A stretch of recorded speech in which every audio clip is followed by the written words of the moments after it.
Watanamba Piran Kurdistan Kadim Kebuda Ushe Deshtim Hosham Budilim Jayri Babu Daik Mali Khushkubrai Har Dozeki Har Berdeki Hosham Bo Wak Marvari.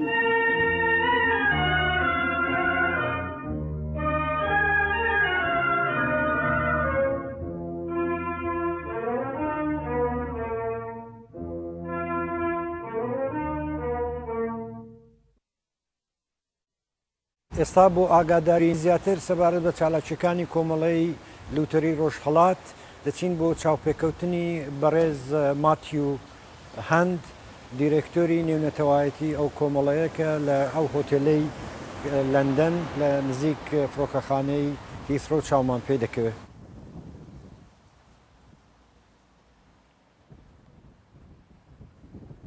Thank you, Mr. Matthew Hand, to accept our invitation. Could you possibly, just in order that some of the viewers may have not heard about the activities of your organization, to say something about the present activities that you are involving with? Well, I am serving as the International Director for the Inter-Synodical Lutheran Orient Mission Society, which is also known now as Lutheran Mideast Development. I've been with the society for about 10 years. But I first went to Kurdistan in 1985. I was living in Istanbul as a student, studying Turkish folklore and folk music. I actually originally was a pianist back in America and had developed a curiosity about the East and decided to spend a couple of years just studying Turkish folk music for my own personal interest. And someone mentioned to me while I was there in Istanbul that there were Kurds living in the east of Turkey. And I had never heard of the Kurds, but something about it attracted me. Just the remoteness of the area. There had been a coup in Turkey a few years before. Very few foreigners had traveled in the area in recent years. And again, out of curiosity, I just went into the region and began to make friends there and developed a lifelong passion for those people. So it was in late 1980s or? This was the early to mid-1980s that I first traveled. I went to Van and Hakkari and traveled along the border with Iraq into the Betushabab area, which is quite remote. Before we go back to the activities of American missionaries in Savoujbulac, I think because you mentioned that you have been in east of Turkey, yes. I think there was activities in the past by Lutheran missionaries. Do you have any idea about their background activities there? There were Presbyterian missionaries and Catholic missionaries based out of Van. And this was also around the period that the Lutheran work began in Savoujbulac or Savoujbulac in Persia. I believe there were also quite a few foreign mission stations in all of the big cities of the Ottoman Empire at that time. I think in Kurdish areas, specifically in Erzurum, there was a station. Probably in Bitlis, definitely Van, which had a very large facility. I think there was an orphanage and a hospital in Van. And then perhaps in Diyarbakir as well. Now, if we go back to the Kurdistan mission, as we call it in our program, but the missionary station, missionary activity field in Savoujbulac, we know that in spite of that, they have been active there for a very long period of time. I mean, from 1911 to up to 1936, which the societies within Lutheran Church thinks that they are the real heir of these activities there? Well, I think that's a very clear answer. It's the current Lutheran Mideast Development. Our actual official legal name is still the Lutheran Orient Mission Society, just as it was when Fossum organized it in 1910. Our founding papers are the same. It's the same corporation that he set up way back in 1910. So we're very clearly the same organization. In fact, I believe the last time I looked into it, we're the oldest Lutheran organization in the United States, in North America, because the large denominations are all rather recent legal entities. The church has split several times, so I believe we're actually the oldest organization, the one that Fossum started. About the characters of the missionaries, for instance, we know much about L.O. Fossum because he was one of the founders of the society itself, and he was very sympathetic to the Kurdish question.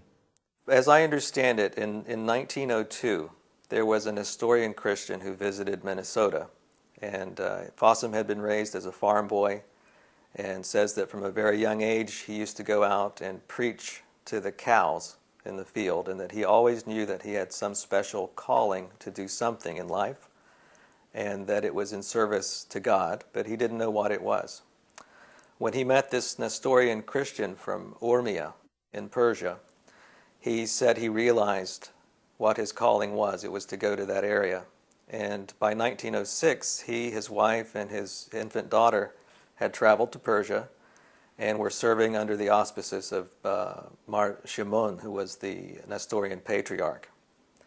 He then relates that he too heard that there were Kurds in the area and that there was a very large, what he described as a large Kurdish town, which was Savoujbulac, and went on a trip there and met with some of the local chiefs, and that those chiefs begged him, in his words, to establish elementary schools in the area because they had no schools. And he says that this captured his heart, and that he realized then that his calling wasn't to serve the Nestorian Christians, but to go to this place where there were no missionaries, where there was no what he would describe as a clear Christian witness. And in fact, he says that he felt that the Christians had done a disservice to Muslims in the past by treating them in a condescending manner and by not valuing them as human beings. And he said that he believed that it was his calling to go in a spirit of service, and what he said was, he also said, was self-sacrifice. He said that this was the model that Jesus Christ gave him, and that he should bring that to the Kurds. He was clearly a gifted linguist. He had gone to theological seminary and had excelled at Hebrew and Greek, and had become a tutor in Hebrew and Greek. And of course he also spoke German and Swedish and Norwegian, and had tremendous facility with languages. So I think that helped him to very quickly become part of the Kurdish community. He wasn't there as an outsider for very long. He had tremendous sympathy for the poor, clearly, because he relates that his vision was to show compassion, and that this is where missions had gone wrong in the past, is that they had not shown self-sacrifice and compassion to people. They had come in as outsiders and lorded over them as if they were their masters. And he said this was wrong, that the example in Christianity is of self-sacrifice, and that's the way it should be done. But I think his linguistic gifts and his ability to understand another culture allowed him to do that very quickly. He was able to become, as it were, a Kurd. He could speak the language, he felt the culture. I believe he was at home there, and I believe that the Kurds in the area recognized that. They could see that he was one with them, not coming as an outsider. Before Fossum went to Kurdistan, you would have had difficulty finding anyone in America who had ever heard of the Kurds. Even in the mid-1980s, when I first visited, I had never heard of the Kurds. And I think if it weren't for Saddam Hussein, we still would not know who the Kurds were in America. And even still that the name is known now because of the war, very few people have a human understanding of what it means. They just know of the Kurds in terms of Saddam, really, which is a shame. I think what Fossum and the early missionaries and the Kurdish mission did was bring the Kurds to the awareness of intellectuals first and foremost in the United States. People began to recognize that there was this great culture, a forgotten culture, perhaps a disenfranchised culture that had been left out by history by and large. And they began to become aware of it and began to become interested in the people on a very human level, which was a very positive thing. And I'm quite sure Fossum was the first person to do that in the United States. Now, the second person who spent a very long time about more than 30 years of her life among the Kurds, was Augusta Goodhart, who we have it's a very great treasure that still we have the voice of Goodhart that in 1977 a Kurdish researcher managed to interview her in Philadelphia. The little that I would know of her, I never, of course, was able to meet her. She died before I had even heard of the Kurds. Reading her published correspondence, which is prolific in the Kurdistan Missionary, and then also her private correspondence with the board of directors, it's very clear that she was an incredibly strong woman, a great leader. And my sense in reading the private archives is that after Fassem's death, and of course George Bachimal, who also died in the field, she was the pillar of the organization. And at times this caused a little bit of conflict because she had mastered the language and was clearly the leader at a time when women were not allowed to be the leaders. But I marvel at her ability to stay and to persevere through the many, many hardships. I mean, she went through the First World War, she went through the uprising with Simcha, and saw colleagues murdered, saw colleagues die of disease, and still considered that her home and the place that she wanted to be more than anywhere else in the world. I think she was just a great, great, marvelous woman. And apart from Fassem, who we revere as a saint almost, I most often think about her as a role model of what it means to really serve someone. I think she was a great woman. In all of the material I've read, and again I have had access to private correspondence and private reporting from the board of directors. So this is, the newsletters, we can imagine they want to present the best news. And looking in the private correspondence and the issues that the board of directors wrestled with, I think we get the real exposed, naked truth of the matter. And there's never once, I've never encountered any negative word against the Kurdish people. There's never any hint of a racist attitude, or even of racial kind of thinking or group think, where someone might say, "Oh, the Kurds are this or the Kurds are that." They don't really think in those terms. They see a great, noble people. They often talk about the Kurdish situation as being of a people who have been disenfranchised and have been unjustly kept out of the wealth and welfare that everyone should have. But you never get a sense of any kind of bigotry or condescension that you often got from Westerners who were serving in foreign fields. So I think that respect that they had really is the key to their longevity and their devotion.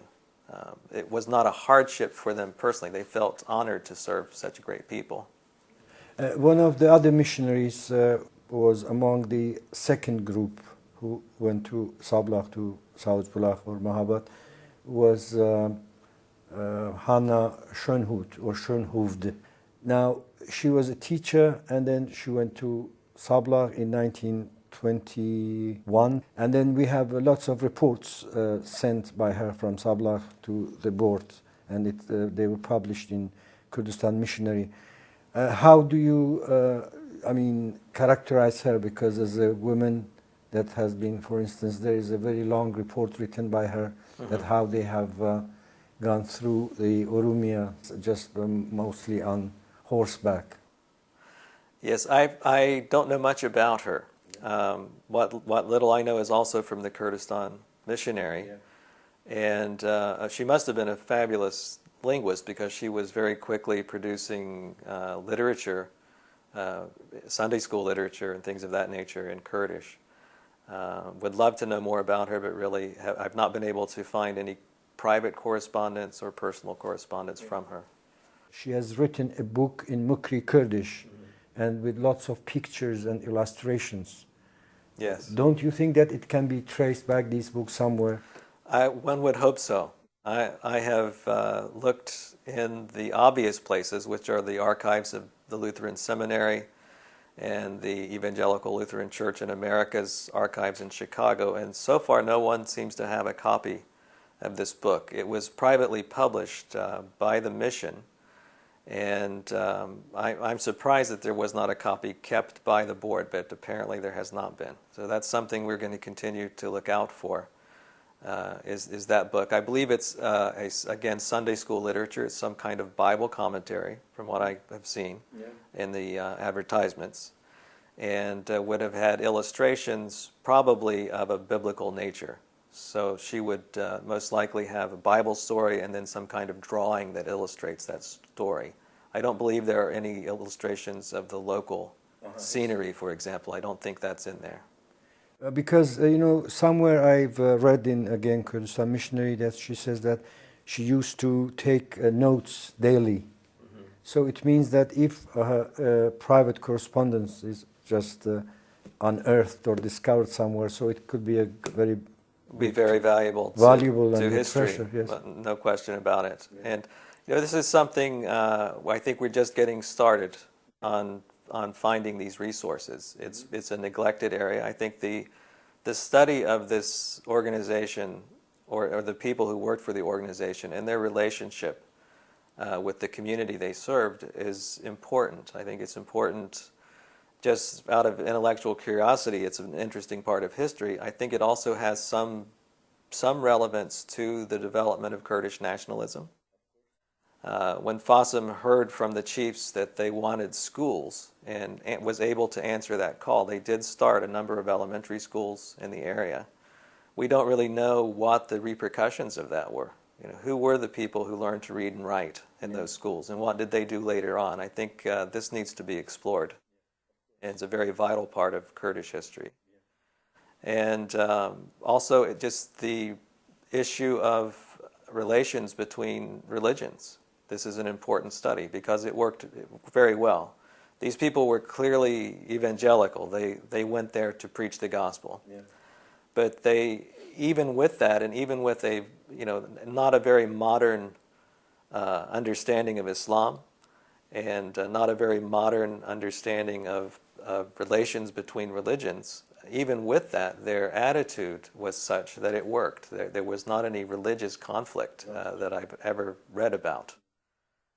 So that it bears study for that reason as well. I think it's very relevant in our times when we have conflict of civilizations to look at this particular circumstance, how these Western Christians were able to go in and not have conflict at all. The conflict we had was conflict of an external variety. There was war, and there were problems between governments, and there were uprisings that they were caught up in, but there wasn't any problem between them and the people themselves, none at all. I think Goodhart, in one of her reports, she recalls when they wanted to bury George Bashimon, speaking about the Kurdish mullah, who had good contact with them, but apparently then they say that there is a kind of belief that they shouldn't, because of the religious questions and things like that. So, but this mullah has just seeing these women that they are so decisive and so just to indicate such a character at that very difficult time. That yes. He says that I don't care about any other things, that he tries to help them at that special moment. Yes, and I've also read reports, I believe from FASM himself very early on, that when there was some suspicion about the work when it first started, that some unsavory figures came and started to riot a little bit outside of their... Faqih riots, yes. Yes. That it was the mullahs came in and quieted it down and gave support to the missionaries. And from all accounts, the relations there were very, very good. So another person who went at the same time with Shonhut was Alma Fasum. She was a nurse, and she didn't stay very long in Sablah, but she served in Armenia long. I think when she came, it was just... recently, she had missed her brother in Armenia. Yes. So, and there are some reports by her in the Kurdistan Missionary. But apart from that, because her family members have written about Fasum, and I think she died very early age in 1944, I think. Yes. So do you know more about her? This is Fasum's sister. Sister, Alma Fasum. Yeah. I don't know much about her. Fasum's daughter is still living. And she has reported a bit on just the devotion of her father. You know, he first went with his wife and his baby daughter in 1906, and both his wife and daughter contracted typhoid, and the infant daughter died there. In Urmi. Yes. Urmi, yeah. And the wife was bedridden for over a year. So after a couple of years, they came back to the United States. And when Fasum returned in 1911, he went back alone because it was just too much of a hardship for his young family to make the pioneering effort that was necessary. And that's just about all that I know of the family life. Another person is Miss Marta Dal, or Miss Dal Khanim, as she was locally known in Sablah, who originated again from Norway, but she has gone to United States as a young girl and studied there. And then very early she accepted the call, and she was commissioned, and then she was sent to Sablah. So because she's known very more than others, except for let's say Fasum. Yes. Which also, I mean, people are not alive who have seen Fasum, but there are people still alive who have seen, let's say, Augusta Goodhart, for instance. She's called locally Mishkutat Khanim and Mizdal Khanim. They are both very well known, and especially because Marta Dal was just living in Sablah because she was married in Sablah. Could you elaborate a little about her life? I have read some of her private letters, and again, she's a person, it's almost inexplicable how they get this calling. She was trained as a nurse and was simply in a church service when someone came and spoke of the Kurds, and just the sound of it, something about it gripped her. I mean, she couldn't have had much knowledge of what she was getting into.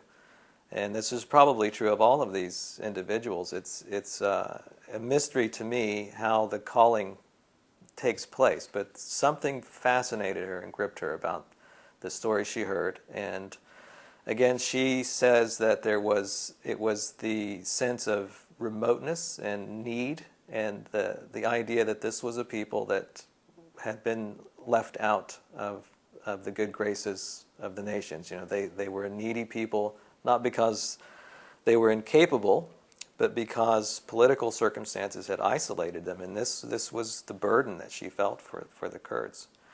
And she saw it also as a religious calling, that it was her destiny to go and be there. So when the organization was forced to leave, she decided to stay and basically do it on her own. And she was able to stay virtually the rest of her life and devote herself to that calling to serve those people. That's just a remarkable thing. She's an incredibly admirable character for that reason alone. Yeah, because there is a very extensive report by a British diplomat,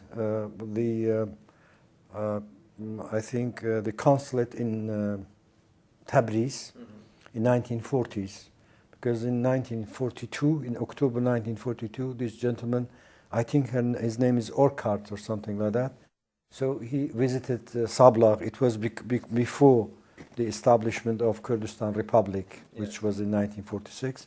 So it was in October 1942, and there he speaks very extensively of Miss Dal there, that she has functioned as interpreter between this British consulate and the dignitaries or the leaders in Sablah, especially with Qazi Muhammad.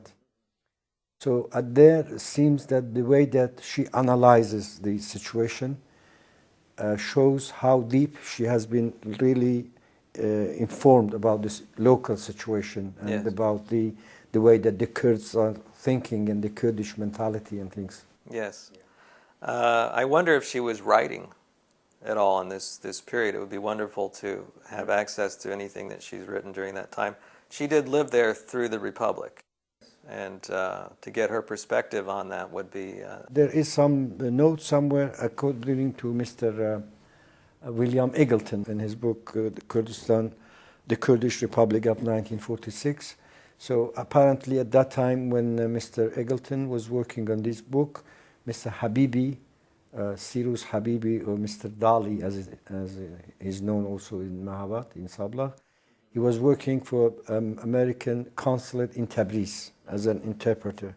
So they had a position that they were not stopped, to go and work there in investigation. And this cover helped them that they could even clandestinely somehow to meet some of the people who were ministers during the Kurdistan Republic. And one of them, Manaf Karimi, later, many years later, has spoken about this clandestine meeting with William Eggleton. And that William Eggleton in the book says that during the Republic, because the Kurdish government and the Kurdish president, Qazi Muhammad, they had very good relations with the Russians, and Misdal, Martadal, because she was known as an American, in order not to make a headache for them, so she left Sablah for a while. So it means that in 1946, according to Eggleton. Yes. And then this question of if she has written down all memories and experiences, I think the only person who may be able to answer this is Mr. Sirus Habibi, who fortunately he's still living. I think he lives in the United States, and there will be something that you can find to make an interview or find him somehow. Yes, we definitely want to find out. It would seem unlikely that she spent so much of her life there and never wrote back or reported or had any kind of contact with the outside, but I suppose it's possible that she was so much a part of life there that she didn't feel the need, but it seems unlikely. So finding these resources is a high priority right now for us. I just remember I have seen her myself many times. She was working as a nurse in the, it's called Sher Khurshid, Lion and Sun Society, something. The hospital was run by them. Okay, she was working there as a midwife. Yeah. And then a friend of mine, because I have heard it from him, that I'm going to tell you, it is very interesting story as well. So he had his wife delivering a child there in the hospital, and then he used to go and pay a visit there, and at the same time meeting Martadal or Misdal Khan there. He said that one day he had a copy of New York Times, and in the front copy there was a picture of Jacqueline Kennedy together with Onassis in the and then the way that she looks for Kurdish, let's say, mentality is not acceptable like that unmarried women. And then the guy told me that Mr. Al-Khanim told him in Kurdish, "Oh, ba kurbanit bim, o ksayam bo Jacqueline isas kerd." And it means that, look, they are even making rumors for the Jacqueline. So it comes from, let's say, Kurdish, very traditional Kurdish women mentality. Yes. So let me ask you, would she have been seen as a Kurdish woman at that point in her life? I mean, would people see her and think she's the foreign lady, or would they see her and think she's one of us? She was totally respected and loved by the people. I mean, even when I just recently, I have included this in the article, in the essay I have written about her, that when I think the family or her son, they were just transferring him to Tehran, so she left with his son and family there, but because she could not get contact with the old people in the town, she had distributed some kind of leaflet and asking to be set up in different places and thanking people and just saying farewell to the old population. So, and there is also some street which is taken after her name, but I don't know whether it's official or just popularly is known as Ms. Dalkhanim's Street. Yes, Alice. One of the other missionaries was Dr. Hermann Schalk, who was not an American. He was German and belonged to a society which had very good contact with Hermannsburg Society, that Hermannsburg had some kind of, let's say, cooperation with American Orient Mission Society. What's your judgment about him? Because he had been very long also active working with the Kurds. Before coming to Savoujbulac, he was working in Turkey. Yes, all I know of Dr. Schalk is also from the Kurdistan missionary newsletters. He didn't have a direct relationship with the American board. He reported to his German side. And I believe that part of the reason for the association between the two organizations was simply the financial situation in Germany, which of course was even worse after the war.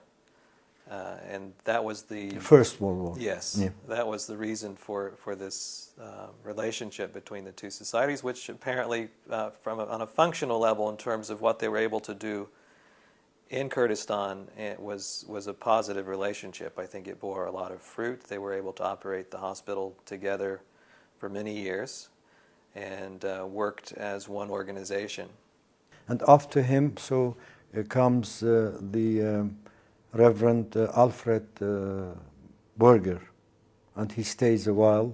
I think with, I think he had his family with him, or I don't know if you can elaborate on that. If I recall, Berger was sent as a representative of the board to be an administrative overseer of the work and to provide his own reports back. That's all I can recall of him. I don't recall anything personally about him. I've of course read some of his reports. And later on he became a secretary of, executive secretary for the society. Yes, in fact I think he went perhaps in that capacity. He was designated as an administrator rather than as a missionary per se. He was there to oversee the work and to report back on it.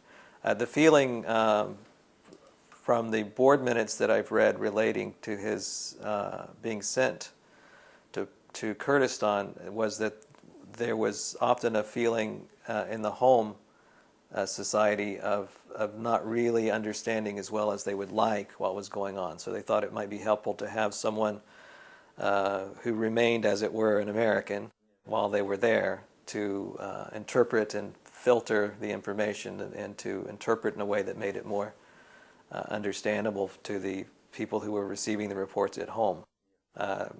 You might say there was a sense that people like Fossum and Goodhart and Dahl were so good at serving that they were no longer able to interpret back as well as they would like them to. They became so Kurdish that they needed some kind of distance. Some kind of filter or someone to interpret the situation to them, and that's why they sent Berger. And Reverend Henry Müller, I think with family, was the last missionary who worked there. Yes, Müller was sent with his family. Yeah. And there are reports that is really, it has been explained in the last numbers of issues of Kurdistan Missionary in 1928, when they were forced to change the name because of the word Kurdistan. I have heard stories that it had to do with sort of appeasing the authorities because the reason for moving or having the mission leave Kurdistan was a new policy of Persian nationalism. They wanted only Persian to be taught in the schools. They were given the option of going further east, away from the Kurds, and of teaching in Persian. But instead they chose to go west into what's now northern Iraq, to Erbil, so that they could continue the work in Kurdish. So I read somewhere that the name change in the newsletter was for that reason, that they wanted to disassociate themselves from Kurdistan. I don't believe that's true. What I've seen is that when they left Savoujbulac and they dissolved the formal connection with the German mission, they wanted simply to rename the newsletter to reflect the official name of the society. I don't think they even realized there would be consequences to removing the word Kurdistan from the title, since all of the content was still about Kurdistan. The reason why the society was closed in 1936, it seems that they kept silent about it for a long period of time.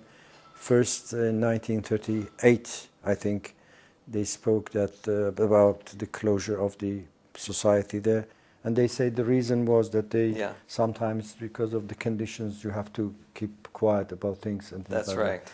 But what other reasons do you think has been in the place that they have kept silent for a long time? I don't know of any other reasons. I think it was primarily a financial concern, that they were concerned that if they announced plans to leave before they were settled, that people would stop supporting them. They would feel that the work had perhaps failed, or this is the end of the work. And there were also other missionary societies going through the same process. The Presbyterians were also being asked to leave Urmia. And they did not want to do anything that would harm those other organizations. So my understanding is that all the organizations together decided to wait until the decisions were final and everyone knew what they were doing and where they were going, and then to make a public announcement. And by doing so, they were able to say, this has happened and now we're going here, please continue to support the work. Now, I would like to ask you about the way that we are doing. For instance, we have been working on doing this, let's say, series of documentaries through just retelling what is written in Kurdistan Missionary, and then some other things that we can find in the field. What do you think about this kind of thing that we do? Our main purpose is just to unearth the local history, really hidden, that majority of the people, they don't know anything about it. Yeah, we're delighted that you're doing that. I think it's wonderful that the work that these men and women did is being remembered and honored. And I think they themselves would be very, very pleased that they're still remembered, and remembered so well. You know, all of the reports I've heard from you and read in other sources is that these men and women are greatly respected and greatly appreciated for what they did. And I wish you the best with it, and we will do all we can to support that work. I myself, my calling, as it were, to work with Kurdish people is very similar to the ones I've related to you. I heard the name and was captured by it. I heard something of the circumstances, the political circumstances of the people, and just felt compelled to do something about it. So I came to this work really with no knowledge that the Lutherans had done the work in Persia previously. But when I first began to become interested in the Kurds and began to inquire as to where I might go to get some information, the first name that came up was the Lutheran Orient Mission Society, and that's how I became involved with them. So I think their role in first bringing the Kurds to the knowledge of the people of America and creating a human sympathy for those people is continuing today. I think it's still very much at the front of what the Lutheran Orient Mission Society does. You know, today every American has heard of the Kurds, but again, it's always in the context of Saddam. It's not as people, as human beings. And the Lutheran Orient Mission Society, as it has always done, is there to introduce the Kurdish people, not just the Kurds as they were to Saddam, but the real people to the Americans, and to see relationships built and a real exchange of compassion and understanding between those people. 2010, it will be 100th anniversary of the Yes, it will. establishment of the society. So will there be anything around it? I mean, just to commemorate? The organization is planning a celebration. It will probably be in the Twin Cities in Minnesota, in Minneapolis, St. Paul, where the organization has been based for most of its history. We would like to invite anyone who has ever had any connection or interest in the mission to come and to celebrate with us. And I again believe that this series that you're developing here is an important part of the common understanding and appreciation of one another that's at the heart of the mission. So we look forward to celebrating it together. Okay, thank you very much. My pleasure. Thank you.